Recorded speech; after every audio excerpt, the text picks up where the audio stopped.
Comme prévention rime avec amélioration. Son médecin lui a bien conseillé à quelques reprises de se mettre au régime, mais on ne peut pas dire que Paul Ricard, consultant en technologie de l'information, se soit jamais vraiment soucié de son poids. Pourtant, lui qui souffre de la maladie de Crohn aurait aidé sa cause en perdant du poids. Il est vrai aussi qu'il a accumulé des livres en trop au cours des dernières années. Âgé de 28 ans, Paul mesure 5 pieds 10 pouces et pèse 239 livres la dernière fois qu'il a vérifié son poids. Mais c'est un homme occupé. Il est marié, il a 2 chats et aussi 2 chiens. De plus, il fait beaucoup de bénévolat. Quand sa femme a suggéré qu'ils adhèrent ensemble à un groupe de marche, Paul s'en dit que ce serait là une excellente occasion de se faire des amis, de rigoler et d'avoir un joli t-shirt portant le nom du groupe. Il avait vu juste. Les membres du groupe de marche se réunissaient 2 fois par semaine et marchaient pendant environ une demi-heure dans le quartier. Le rythme était un peu rapide, mais la camaraderie qui unissait les marcheurs était formidable. Plusieurs mois plus tard, quelle ne fut pas sa surprise, 15 livres s'étaient envolés comme par magie, sans le moindre effort de sa part. Paul se demandait ce qui se passerait s'il essayait vraiment de maigrir. Il alors commençait à accompagner chaque repas d'une salade, à boire davantage d'eau et à manger plus de légumes. Il a fait une croix sur les boissons gazeuses sucrées, a délaissé quelque peu la télévision et s'est mis, chaque fois que la chance était possible, à emprunter l'escalier au lieu de prendre l'ascenseur. Aujourd'hui, environ une année plus tard, Paul court avec ses chiens, respire mieux et maintient son poids à 155 livres. Je me sens mieux, avoue-t-il. Je crois aussi que j'ai une meilleure opinion de moi-même. Et ce n'est pas tout.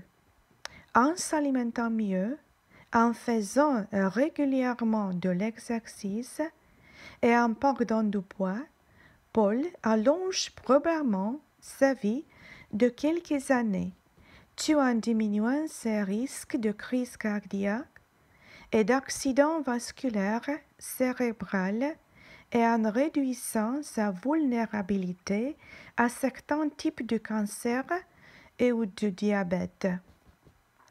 Tous les Canadiens gagneraient à adopter de telles habitudes de vie.